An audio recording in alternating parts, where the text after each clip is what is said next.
Hello everyone, today I'm going to teach about pharmacology और pharmacology is the study of drugs. Pharmacology में आप लोग drugs के बारे में पढ़ेंगे और ड्रग एक केमिकल एजेंट होता है। ये फार्माकोलॉजी बड़ा इंपॉर्टेंट सब्जेक्ट है जिसमें मेडिसिन के रोल के बारे में पढ़ा जाता है और वो किस तरह पेशेंट को ट्रीट करता है। ठीक है, लेकिन एक वर्ड होता है जिसको हम लोग कहते हैं मेडिसिन। जो मेडिसिन, जितने भी मेडिसिन है वो एक्चुअली में ड्रग ही होते हैं। जितने भी मेडिसिन है, जितना भी मेडिकल स्टोर है और जहां दवाइयां मिलती हैं वो एक्चुअली में ड्रग्स है। जितनी भी दवाएं, चाहे वो पैरासीटामोल हो चाहे कोई भी दवा हो, ठीक है, लेकिन हम लोग उसको मेडिसिन कहते हैं क्योंकि वो पेशेंट को ट्रीट करने के पर्पस में इस्तेमाल कर किया जाता है। जो भी मेडिसिन होता है वो सारे इस तरह के केमिकल्स होते हैं जो पेशेंट के बॉडी के अंदर जब जाता है तो जाने के बाद वो पेशेंट के जो पैथोलॉजिकल एबनॉर्मेलिटी है उस पैथोलॉजिकल एबनॉर्मेलिटी को ठीक करेगा। कुछ एंटीबायोटिक्स के फॉर्म में होता है, कुछ एंटी इंफ्लामेटरी ड्रग होता है, कुछ पायरेटिक ड्रग होता है, कुछ डायरेटिक्स होता है। तरह तरह की दवाइयां होती हैं और सबका अलग अलग तरह का एक्शन होता है और ये सारी चीजों को हम लोग फार्माकोलॉजी में पढ़ते हैं। लेकिन इस चीज को समझने से पहले सबसे इंपॉर्टेंट ये होगा कि आप लोगों को यह जानना होगा कि what is the basic difference between drug and medicine. तो आप अगर देखिएगा ड्रग्स में वो सारी फॉरेन मटेरियल आ जाती है, फॉरेन बॉडी आती है जो पेशेंट के बॉडी के अंदर डाला जाए, इंजेक्ट किया जाए, ओरली दिया जाए, या there are different type of routes जहां से ड्रग को पेशेंट के बॉडी के अंदर डाला जाता है। ठीक है, लेकिन उसका पर्पस क्या होता है? उसका पर्पस होता है पेशेंट को ट्रीट करना। ठीक है, नंबर वन, पेशेंट का इलाज करना। नंबर टू, पेशेंट का जांच करना। ठीक है, तो पेशेंट को जांच भी कर सकता है। और नंबर थ्री, वो पेशेंट को बेहोश भी कर सकता है। तो कोई ऐसी फॉरेन मटेरियल जो बॉडी के अंदर जाती तो है लेकिन जाने के बाद वो पेशेंट का या तो वो इलाज करने के पर्पस से दी जाए, या उसको बेहोश करने के पर्पस से दी जाए, या उसके बॉडी में दी जाए जांच पड़ताल करने से, उस ग्रुप के ड्रग, उस ग्रुप के केमिकल्स को हम लोग क्या कहते हैं? ड्रग्स कहते हैं। उसमें कीमोथेरेपी करने वाली भी ड्रग आ जाती है। ठीक है ना? तो सारी चीज जो इंक्लूड होती है वो सारी की सारी चीजों को हम लोग ड्रग्स के कैटेगरी में रखते हैं। अब देखिएगा, एनेस्थेटिक ड्रग, एनेस्थीसिया क्या है? एक ड्रग है जो केमिकल्स को पेशेंट के बॉडी के अंदर डाला जाता है सीटी स्कैन करने के लिए, जिसको हम लोग कॉन्ट्रास्ट मीडिया कहते हैं, है ना, या डाई कहते हैं। वो आयोडीन से बना हो या बेरियम सल्फेट से बना हो, वो भी एक केमिकल है जो सिर्फ और सिर्फ इमेज को बनाने में मदद करता है, लेकिन उससे किसी तरह का कोई ट्रीटमेंट नहीं होता है। जांच करने में मदद करता है। पैथोलॉजिकल इन्वेस्टिगेशन में एक जांच होती है जिसको कहते हैं मॉन्टुक्स टेस्ट, जिसमें इंजेक्ट तो किया जाता है लेकिन वहां पर ट्यूबरक्लोसिस के बारे में जानकारी हासिल करने की कोशिश की जाती है। तो अब आप समझ गए होंगे कि ड्रग्स क्या है। ड्रग्स में ये तीनों कैटेगरी आ जाएगी। फॉरेन मटेरियल का मतलब कुछ भी हो सकता है, लेकिन फॉरेन मटेरियल का मतलब ऐसा होना चाहिए या तो वो ट्रीटमेंट में काम आए, या तो वो बेहोश करने में काम आए, या वो जांच पड़ताल करने में आए। उस सारी चीज को मिला जुला के हम लोग ड्रग्स कहेंगे। ठीक है, अब आते हैं यहां पर इंट्रोडक्शन टू फार्माकोलॉजी है।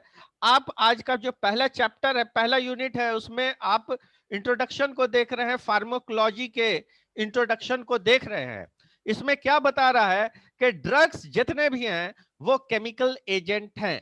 ठीक है, और ये केमिकल एजेंट्स को किसी लिविंग बॉडी से सिंथेसिस किया जाए, किसी प्लांट से सिंथेसाइज किया जाए, है ना, या वो सिंथेटिक नेचर के हो, है ना, जो लिविंग क्रिएचर में ना हो उस तरह का, और उसको आर्टिफिशियली तैयार किया जाए, ठीक है, और वो बॉडी के किसी ना किसी पर्पस को पूरा करे, फुलफिल करे, ट्रीटमेंट के पर्पस को, है ना, या जांच पड़ताल के पर्पस को। तो चलिए, ड्रग्स एक केमिकल एजेंट है जो इफेक्ट करता है, प्रभावित करता है जो भी लिविंग के प्रोसेस है उसमें। यानी कि कोई भी फॉरेन मटेरियल जब पेशेंट के बॉडी में जाए तो उसके फिजियोलॉजी में बदलाव कर दे, है ना, जाने के बाद उसके फिजियोलॉजी में कुछ ना कुछ चेंज तो होगा, ठीक है।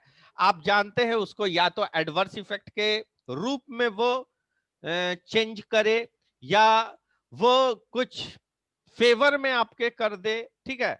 जैसे कि कुछ ड्रग्स को लिया और लेने के तुरंत बाद या कुछ देर बाद एक्सक्रीशन तेज हो जाए, या कोई दवा की वजह से क्या हो जाए, इंड्यूस स्लीप, उसकी वजह से नींद आने लगे, या उसके उस दवा को लेने से हार्ट रेट तेज हो जाए, टैकीकार्डिया हो जाए।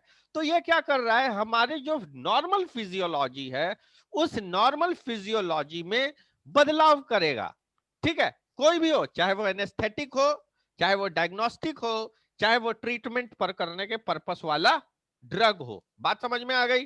तो ड्रग एक केमिकल एजेंट है जिसका इस्तेमाल जितना जो इसका इस्तेमाल किया जाता है लिविंग प्रोसेस के लिए। इसका पर्पस क्या है, तो इस ये जो ड्रग्स हम लेते हैं वो स्मॉल मॉलिक्यूल जो है सेल्यूलर, वो इफेक्ट करता है सेल्यूलर प्रोसेस को, ठीक है। हमारे cellular courses will mainly be talking about small molecule which affect cellular processes। हमारे जो सेल है उसके जो प्रोसेसेस है उसके फंक्शन जो है उसके प्रोसेस में बदलाव ले आएगा, ठीक है। तो सेल तो खुद बहुत छोटा होता है, ठीक है ना, माइक्रोस्कोपिक होता है, तो उसका जो मॉलिक्यूल्स है ड्रग का वो और भी स्मॉल होना चाहिए, ठीक है। तो ये बात है। बहुत सारी ऐसी ड्रग्स है जिसको जेनोबायोटिक्स के नाम से जानते हैं। जेनोबायोटिक्स, जेनोबायोटिक्स, जेनोस का मतलब होता है स्ट्रेंजर, जो अनजान है, जिसको मेरा बॉडी नहीं जान रहा है। केमिकल, आप जान लीजिए कि हम लोग का बॉडी जो है एक केमिकल फैक्ट्री है, बहुत अच्छा केमिकल फैक्ट्री है। और ये इस तरह का केमिकल फैक्ट्री है जिसके अंदर तरह तरह का जो है केमिकल प्रोसेस होता है। हमारे स्टमक के अंदर हाइड्रोक्लोरिक एसिड का फॉर्मेशन होता है ना, और हार्मोन्स, इंजाइम का बॉडी के अंदर ही निर्माण होता है, और तरह तरह की विटामिन जो है हमारे बॉडी के अंदर तैयार होती है। लेकिन हमारा बॉडी को भी कहा जाता है कि ये एक ऐसी फैक्ट्री है, एक केमिकल फैक्ट्री है जिसको बायोकेमिकल फैक्ट्री कहा जा सकता है, ठीक है। लेकिन कुछ ऐसे भी केमिकल्स होते हैं जो हमारे बॉडी सिंथेसिस नहीं करती, तैयार नहीं करती, ठीक है। तो जेनोबायोटिक्स जो है ये, इसका मतलब होता है जेनोस, जेनोस का मतलब होता है स्ट्रेंजर, और वो केमिकल जो बॉडी सिंथेसिस नहीं करे उसको बॉडी के अंदर डाला जाए तो उस तरह की दवाइयों को, उस तरह के ड्रग को हम लोग जेनोबायोटिक्स के नाम से जानते हैं, ठीक है। वो ड्रग्स को कैसे दिया जाएगा भाई, तो उसको दिया जाएगा बाहर से। देने के लिए there are several type of routes, बहुत सारे रूट्स हैं और तरह तरह के तरीका है जहां से दिया जाता है। कुछ ड्रग ऐसे होते हैं जो ऑइंटमेंट के फॉर्म में होते हैं, जिसको हाथ में लगा लिया तो स्किन पोरस है, उससे एब्जॉर्प्शन होगा, हमारे सर्कुलेशन में चला जाएगा, कैपिलरी में जाएगा, और उसके बाद वो अपने फंक्शन को करेगा, टारगेट टिश्यू तक जाने के बाद वो काम करेगा, ठीक है। यानी कि आप देखिएगा किसी प्लेयर को किसी तरह का चोट लग जाता है तो वहां पर स्प्रे मार देता है, ठीक है, एनेस्थेटिक टाइप का, तो उससे क्या होगा कि वो तुरंत खेलने लगता है, उसको दर्द का एहसास नहीं होता है। क्यों नहीं होता है? क्योंकि आपने सब क्यूटेनियस उस पर कोई स्प्रे मार दिया, चमड़े के ऊपर ही कोई स्प्रे मारा, है ना, तो उसकी वजह से, उसके इफेक्ट से वो इंस्टेंटली रेडी हो गया कि अपना क्रिकेट खेल रहा है तो क्रिकेट को खेल सके, ठीक है। तो बहुत सारी ऐसी है जो ड्रग जिसको अलग अलग रूट होता है, कोई रेक्टली, रेक्टम से दिया जाता है ना, कोई ओरली, ओरल रूट से दिया जाता है, कुछ इनहेलेशन जिसको सांस के द्वारा लिया जाता है, ठीक है ना, वो वोलेटाइल नेचर के हों, या उसका वेपर, वेपर के फॉर्म में उसको दिया जाए, ठीक है। कुछ ड्रग्स कान में डाला जाता है, कुछ ड्रग्स आंख में डाला जाता है, ठीक है ना। कुछ ड्रग्स सबलिंगुअल होता है जिसको जुबान के नीचे रखा जाता है, टंग के नीचे रखा जाता है।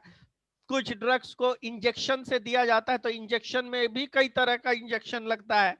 एक तरीका यह है कि मसल में दिया जाता है तो इंट्रामस्कुलर हो गया, वेन में दिया जाएगा तो इंट्रावेनस हो गया, आर्टरी में दिया जाएगा तो इंट्रा आर्टरियल हो गया। बात समझ में आ गया। और इसके अलावा चमड़े पे दिया गया तो सबक्यूटेनियस हो गया। तो कई तरीके से। और रीढ़ के हड्डी में दिया गया इंजेक्शन से, है ना, जो रीढ़ की हड्डी के, दो रीढ़ की हड्डी के बीच में, देखिए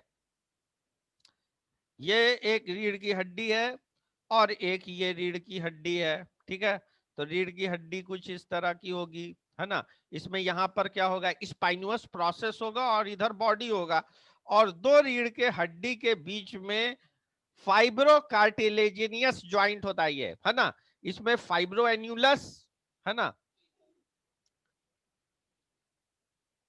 और न्यूक्लियस पल्पोसस बीच में। तो इसके बीच में अगर निडल को पंक्चर करते हैं तो इसको कहते हैं इंट्राथिकल, ठीक है। तो कई जगह पर अलग अलग तरह के अलग अलग रूट से ड्रग्स को दिया जाता है ना। बॉडी के आउटसाइड से वो ड्रग को दिया जाता है। there is inevitably certain amount of ambiguity in this definition. यहां पर बहुत सारी जो है एम्बिग्विटी है इस डिफिनेशन में फार्माकोलॉजी के, ठीक है। क्या ऑक्सीजन और वाटर भी ड्रग है? क्या हम पानी को और ऑक्सीजन को ड्रग मान सकते हैं? ये भी तो फॉरेन मटेरियल है, और देने से फिजियोलॉजी में चेंज भी आता है, ठीक है। और क्या, देखिए वाटर क्या है कि हमारे जीवन का एक बड़ा इंपॉर्टेंट है, ये हमारे बॉडी का ही हिस्सा है। हमारे बॉडी के हर जगह पर सेल है, ठीक है। और हर सेल्स के अंदर साइटोप्लाज्म है। हमारा ब्लड भी में भी वाटर मिला हुआ है, हमारे हड्डियों में भी वाटर है, ठीक है। और ऑक्सीजन हमारे जीने के लिए बहुत इंपॉर्टेंट है। लेकिन वाटर तब हम ड्रग मान सकते हैं जब किसी को डिहाइड्रेशन होता है, तो हम वहां पर वाटर से थेरेपी करते हैं। किसी को सांस लेने में अगर प्रॉब्लम होता है, ऑक्सीजन की कमी हो जाती है, तो ऑक्सीजन थेरेपी की जाती है। तो यहां पर एक सवाल खड़ा होता है, क्या ऑक्सीजन और वाटर को ड्रग्स के कैटेगरी में रखा जाए या नहीं? यहां पर एक क्वेश्चन मार्क लगाया गया है। क्या विटामिन सी एक glass, in a glass of orange juice, ठीक है, एक ग्लास अगर ऑरेंज जूस पीते हैं तो उसमें तो विटामिन सी होता है, ठीक है। और क्या वाइट ये जो विटामिन सी है, ये स्कर्वी के ट्रीटमेंट के लिए इस्तेमाल किया जाता है, ठीक है ना। स्कर्वी के ट्रीटमेंट के लिए इस्तेमाल किया जाता है। विटामिन सी तो हमारे शरीर के लिए बहुत इंपॉर्टेंट है ना, हमारे इम्यून सिस्टम को स्ट्रांग करता है। इवन कोरोना में भी बोला जाता था कि भाई ज्यादा से ज्यादा विटामिन सी का सेवन करें, ठीक है, इम्यून सिस्टम को भी स्ट्रांग करेगा, ठीक है। तो वो जितना भी साइट्रस फूड होता है उसमें विटामिन सी अवेलेबल होता है, ठीक है।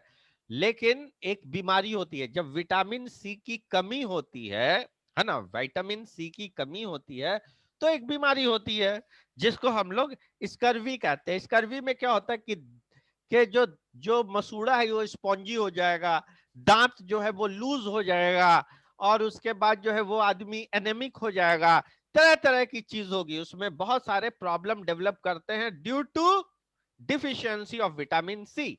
तो वहां पर जो इंजेक्शन लगा रहे हैं उसको हम ड्रग मानेंगे, लेकिन भाई ऑरेंज जो है वो तो फ्रूट है, उसके अंदर विटामिन सी है, उसको हम क्यों ड्रग माने? क्या? अब आते हैं फार्माकोलॉजी। फार्माकोलॉजी जो शब्द है ये ग्रीक शब्द से बना है, फार्माकॉन, है ना। फार्माकॉन का मतलब होता है एक ड्रग या पॉइजन, अब जितने भी ड्रग हैं वो पॉइजन हो सकते हैं, है ना। हम तो बोलते हैं कोई भी चीज अगर जरूरत से ज्यादा ली जाए तो वो पॉइजन है, वो टॉक्सिक हो जाता है। और हर ड्रग्स का भी टॉक्सिक इफेक्ट होता है, जहरीला भी इफेक्ट होता है। तो फार्माकॉन जो शब्द है, फार्माकॉन जो शब्द है, ये पॉइजन के लिए भी स्टैंड होता है और ड्रग के लिए भी इस्तेमाल होता है। और लोग स्टडी, तो when you study about any drug और poison, then you have to study in pharmacology. जिस सब्जेक्ट में पढ़ा जाता है उसको हम लोग क्या कहते हैं, फार्माकोलॉजी कहते हैं। ये एक ऐसा साइंस है जो डील करता है action of the drug on the body. हमारे बॉडी में ड्रग्स का एक्शन किस तरह हो रहा है, इसको हम लोग पढ़ते कहाँ हैं, फार्माको डायनेमिक्स में, ठीक है, फार्माकोलॉजी में ही पढ़ते हैं, जिसको हम लोग जब उसका एक्शन की बात आ जाती है तो उसको हम लोग कहते हैं pharmacodynamics. And the fate of drug in body, फार्मो फार्माको काइनेटिक्स, ठीक है। फेट का मतलब तो ऐसे लक होता है, लेकिन यहां पर हो गया फार्माकोकाइनेटिक्स का मतलब हो गया कि मूवमेंट। काइनेटिक्स का मतलब क्या होता है, मूव, मूव से बना है ना, काइनेसिस शब्द से बना। तो ड्रग्स जब लेंगे तो उसका बॉडी के अंदर गया तो उसका एब्जॉर्प्शन कैसे हो रहा है ना। एब्जॉर्प्शन होने के बाद उसका मेटाबॉलिज्म हुआ, फिर उसके बाद उसका एक्सक्रीशन हुआ। तो ये जो सारी चीज है ये सब जो है फार्माकोकाइनेटिक्स में पढ़ा जाता है। इट ओवरलैप्स विथ फार्मेसी, ये जो फार्माकोलॉजी है ये ओवरलैप करती है एक और शब्द से जिसको हम लोग कहते हैं फार्मेसी। और फार्मेसी एक ऐसी साइंस है जिसमें ड्रग के प्रिपरेशन के बारे में जाना जाता है या पढ़ा जाता है। तो फार्माकोलॉजी और फार्मेसी दोनों डिफरेंट चीज हो गई।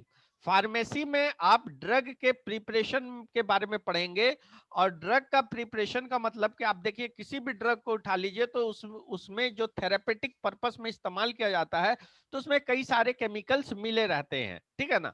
और जब वो सारे केमिकल्स आपस में मिलते हैं तो एक ट्रीट करने वाली दवा बनाई जाती है, जैसे एमोक्सासिलीन, क्लोक्सासिलीन, ठीक है। तो उसमें दो चीज मिल गया, दो कॉम्बिनेशन है। ये पॉसिबल कैसे हुआ, दो चीज मिला करके। तो ये फार्मेसी यानी कि ड्रग को प्रिपेयर किया गया, तैयार किया गया केमिकल से। और ये जो प्रिपरेशन की जो स्टडी होती है इसको हम लोग फार्मेसी में पढ़ते हैं। Much of its deal with therapeutics, और इसका जो ज्यादातर डील है, ज्यादातर है ना, जो डील करता है ये थेरापेटिक से करता है। थेरापेटिक का मतलब हो गया थेरेपी, इलाज, ट्रीटमेंट, है ना, बाई वाट एवर मीन्स, जिस भी जरिए से किया जाए। देखिए ट्रीटमेंट तो हर जगह पर होता है, ड्रग्स जो हर तरह की होती है, लेकिन जो कैंसर का ट्रीटमेंट होता है तो उसको हम लोग ड्रग नहीं कहते, उसको हम लोग कहते हैं कीमोथेरेपी, ठीक है। और ऐसे भी देखिएगा जितना भी ड्रग है वो सब अपने आप में केमिकल है, लेकिन जैसे ही कीमोथेरेपी वर्ड का इस्तेमाल किया गया, समझ जाइए कि वो उस ड्रग की बात होती है जो सिर्फ और सिर्फ कैंसर के ट्रीटमेंट के लिए इस्तेमाल की जाती है, ठीक है। अब आते हैं टॉक्सिकोलॉजी। टॉक्सिकोलॉजी का मतलब क्या होता है कि टॉक्सिक से बना, टॉक्सिक, टॉक्सिक का मतलब क्या होता है, जहरीला। तो टॉक्सिकोलॉजी जो ब्रांच है फार्माकोलॉजी की, एक ऐसी ब्रांच है जो डील करती है undesirable effect of the drug, जो जो हमारी चाहत नहीं है वैसा इफेक्ट कर दे और हमारे बॉडी पर एक बुरा प्रभाव छोड़े, है ना, हमारे बायोलॉजिकल प्रोसेस को डैमेज करना स्टार्ट करे, उसका जहरीला इफेक्ट हो, उसी को हम लोग पढ़ते हैं टॉक्सिकोलॉजी में। तो कोई भी ड्रग होगी तो उसकी भी टॉक्सिक इफेक्ट हो सकता है, ठीक है। तो फार्माकोलॉजी का एक ऐसा ब्रांच जिसमें हम लोग टॉक्सिक इफेक्ट के बारे में पढ़ते हैं। In case of nerve gas the bad effect में बी डिजायर्ड वन, ठीक है। तो नर्व गैस की जो बात होती है तो उसका बैड इफेक्ट जो है वो डिजायर्ड वन होता है, ठीक है। अब आते हैं, अब देखिए कि एनेस्थेटिक ड्रग की बात करते हैं और वहां पर जो एनेस्थीसिया दिया जाता है तो उसका इफेक्ट क्या है कि पेशेंट अनकॉन्शियस हो जाता है। तो वो अनडिजायर्ड थोड़ी होगा, वो डिजायर्ड होगा। हमारी चाहत है भाई कि उसको जो है अनकॉन्शियस किया जाए, कि उसका ऑपरेटिव मेजर हो सके, ठीक है, उसको किसी तरह का पेन नहीं हो सके, ठीक है। तो उसमें बहुत सारी ऐसी ड्रग्स आ जाती है जो इंसान को बेहोश करती है, ठीक है। In order for a drug to work it must enter the body. कोई भी ड्रग को काम करना है बॉडी के अंदर, तो यह बहुत ही ज्यादा जरूरी है कि वो ड्रग पेशेंट के बॉडी के अंदर जाए, ठीक है, और वो पूरे बॉडी में फैले, ठीक है, और अपने साइट तक पहुंचे जहां पर उसको एक्शन करना है, ठीक है। Macromolecule receptor located in the target tissue. ये जो माइक्रोमोलिक्यूल का रिसेप्टर होता है वो अपने टारगेट टिश्यू पे काम करता है ना। डिटॉक्सिफिकेशन भी होती है। ड्रग कैसे इलिमिनेट होता है, ये बाहर कैसे निकलता है, ये किडनी की वजह से निकलता है या लीवर से निकलता है। तो बहुत सारी ड्रग ऐसी होती है जो बॉडी सिस्टम में जाती है, ड्रग का डिटॉक्सिफिकेशन भी होता है और उसको इलिमिनेट भी कर देता है, बॉडी बाहर भी निकाल देता है। अगर वो रह जाएगा तो बॉडी पर और ज्यादा उसका नुकसान होगा। We will consider this issue broadly for now and go into more depth in individual lecture. आप मेरे इंडिविजुअल लेक्चर पर आइएगा और उसको तरह तरह का आपको ज्ञान और जानकारी हासिल होगी। चलिए, यहां पर एक फिगर है, उसके बारे में जानने से पहले मैं बता देता हूं। कोई भी ड्रग होती है उसका दो तरह का नेचर होता है, कोई भी ड्रग्स होगा, है ना। तो एक होगा लाइपोफेलिक। लाइपोफेलिक यानी कि वो ड्रग लिपिड में डिसॉल्व करे। आपको पता है कि हमारा जो ब्लड है, जिसमें अगर इंजेक्ट करके किसी दवा को डाला जाए तो हमारे ब्लड के अंदर लिपिड भी है, तो उसको हम लोग कहेंगे लाइपोफेलिक। उसको हम लोग क्या कहेंगे, लाइपोफेलिक ड्रग। और लाइपोफेलिक ड्रग्स में जब कोई ड्रग मिल जाती है, लिपिड में मिलती है, तो क्या उसका एक्सक्रीशन किडनी से हो सकता है? No, it's not possible. Lipid का ब्रेकडाउन कहां होता है, तो वो लीवर में जाकर के होता है, ठीक है, ठीक है। तो उसको हम लोग कहते हैं लाइपोफेलिक ड्रग।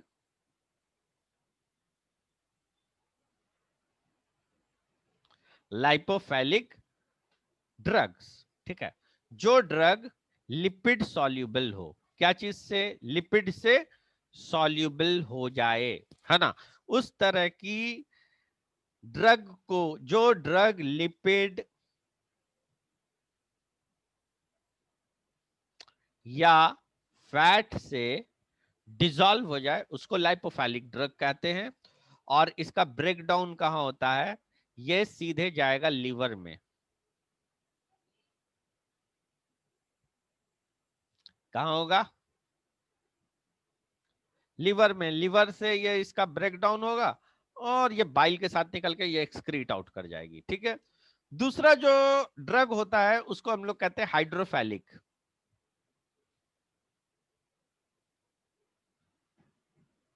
ठीक है। तो हाइड्रोफेलिक ड्रग वो ड्रग होगा जो वाटर, हाइड्रो का मतलब क्या होता है? वाटर। तो हमारा जो ब्लड है उसमें वाटर भी है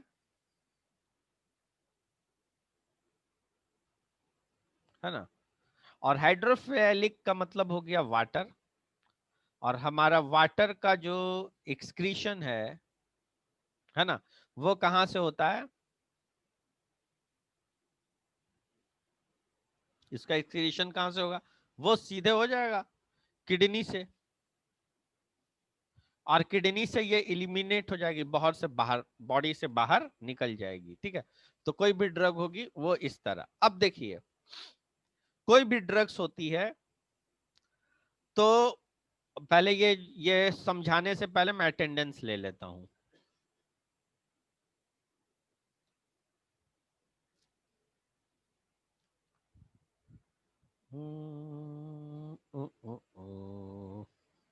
स्टॉप।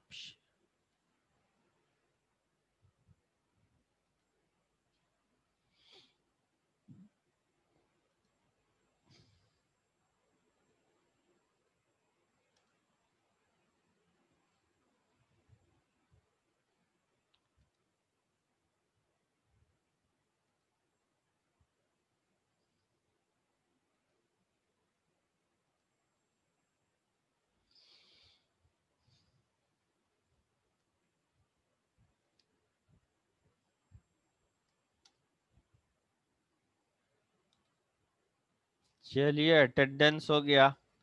आलिया परवीन, आस्था अथर रजा और जय खुशिक और शिव पूजन कुमार, जय कौशिक। हाँ जय कौशिक, अच्छा सैयद तंजील यस सर। अहमद, तबस्सुम खान, इतने लोग का अटेंडेंस मैंने बना लिया है। ठीक है,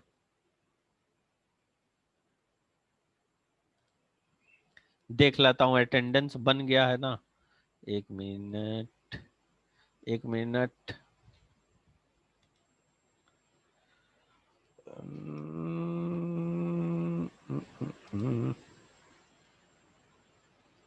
फिर से ले लेते हैं full screen, full screen file, save as, capture desktop, save. चलिए हो गया। अब वापस आते हैं। अभी रुक जाइए, स्क्रीन शेयर। तो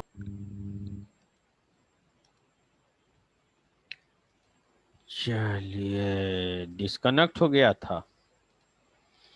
देखिए, कोई भी ड्रग्स होती है ना, तो या तो वो मसल से, लंग्स से या स्किन से उसका एब्जॉर्प्शन होता है। मसल से होगा तो इंट्रामस्कुलर ड्रग दे दिया जाता है, लंग्स से होगा सांस के द्वारा या इनहेल करके, स्किन से होगा तो ऑइंटमेंट के रूप में। तो क्या होगा कि उसका फाइनली एब्जॉर्प्शन होता है ना। वो ड्रग हो सकती है अनबाउंड ड्रग। अभी क्या है, ये अनबाउंड है, आगे चल के ये बंध जाती है किसी टारगेट, उसका में टारगेट रिसेप्टर होता है, उससे बाइंड कर सकती है।